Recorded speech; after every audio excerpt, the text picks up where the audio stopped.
Hi guys, welcome back to another episode of Sez the Vet. We're jumping into part 2 of goat nutrition today. If you've already got a handle on the basics of grazing and watering your goats, great, let's move on.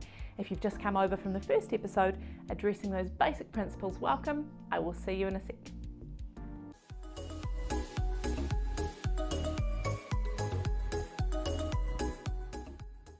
Hi all, welcome back. I'm Dr. Sez. Hey, just before we move on, please don't forget to subscribe to the channel, hit the emblem down below to catch more on caring for goats, sheep, chooks and more. So let's crack on. If you're needing information on feeding and watering your grazing goats and what makes goats so biologically special, check out the earlier episode here, but for now, let's jump into feeding concentrates, usually pellets or meal, to your goats and how to feed those goats with extra demands on their bodies. So if you have a goat with a higher physiological state, something else is going on with her, she is pregnant, lactating or young growing, they're going to need higher quality forage. So how do you know what's higher quality? Well, as pasture gets older and grows tall, quality decreases and fibre increases. Once it goes to seed and you see seed heads on the top of the grass, then digestibility drops considerably because seed heads and those strong stems in the older grass are so much more difficult for the rumen to break down. So generally soft hay means higher quality hay and that much easier to digest. That means it was cut when it was a little bit younger before it became that thick, tough hay that you can just about snap in your fingers. If you're turning pasture to hay yourself, don't wait for it to get super long. It's tempting because it looks like it bulks up at that point, but it's a toss-up because in exchange the quality drops.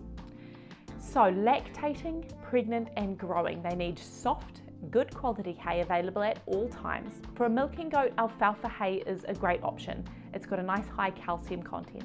For a male that was castrated in the first couple of months of life when they were young, go with grass hay instead. Alfalfa and other legumes with their high calcium content can predispose wethers, castrated males, to urinary crystals. Now for a milking goat, you'll want to consider supplementing with a concentrate, and that's usually in pellet form, but do make sure that you're not giving her more than what she needs or she can run into issues just like anyone else. Now on that note, in general, I do see way too many concentrates being fed unnecessarily in pet goats on lifestyle blocks.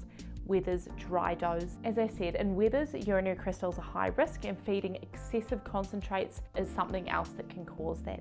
Laminitis as well in all goats is also common and in my opinion greatly underdiagnosed. Again, usually overfeeding of carbohydrates, usually either as concentrates or in super sugary lush grass is to blame. If you want to know more about laminitis as a cause of long-term lameness in goats, check this episode here out.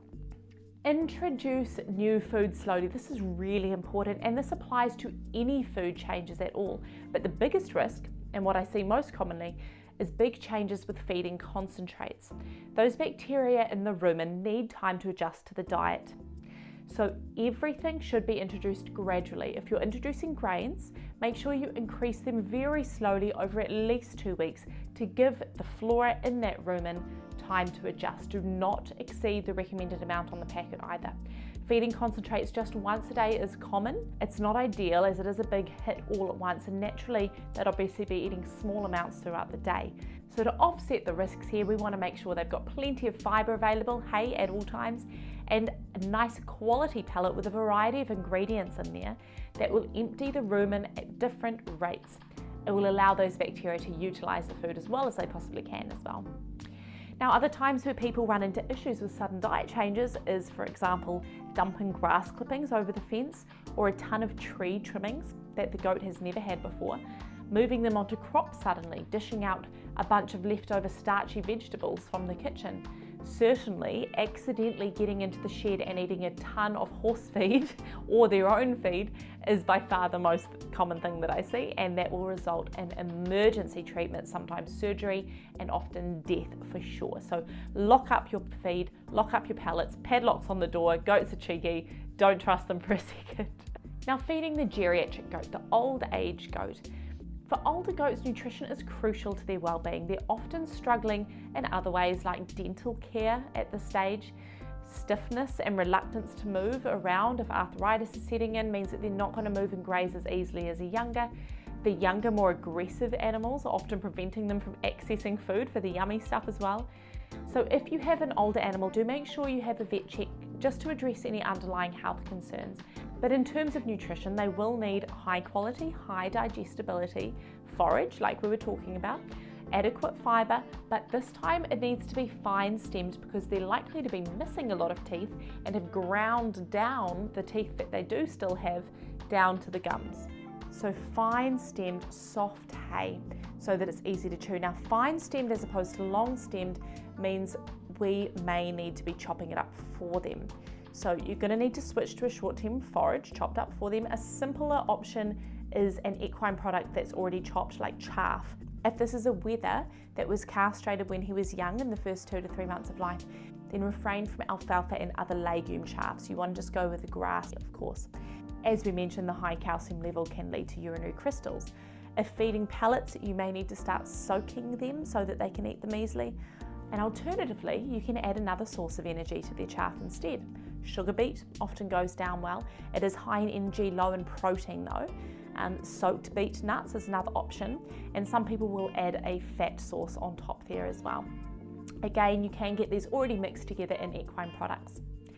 Your vitamins and minerals will usually be coming through as part of a well-balanced pellet, but do make sure that they have a mineral block there as well, and that's going to help those older ones. It helps anyone, but especially important for those older ones to increase their fluid intake. They tend to drink more water when they're using a mineral block. And again, with the diet that I've just created here, just watch those older wethers. High energy, low fibre can put them at high risk of urinary crystals, especially if you're giving high calcium foods like alfalfa. Okay guys, if you want some really specific information on formulating the perfect diet to get the absolute most out of your production animals, you can find that information elsewhere online. The NRM guide is a really useful resource, and I'll link that in the description box below. But that's a bit more out of the realm of need to know for most lifestylers, and it's a big topic full of a lot of jargon. So I'll leave it there for today. Please don't forget to subscribe, thumbs up and comment. All the best guys. I'll see you for the next one. Bye bye.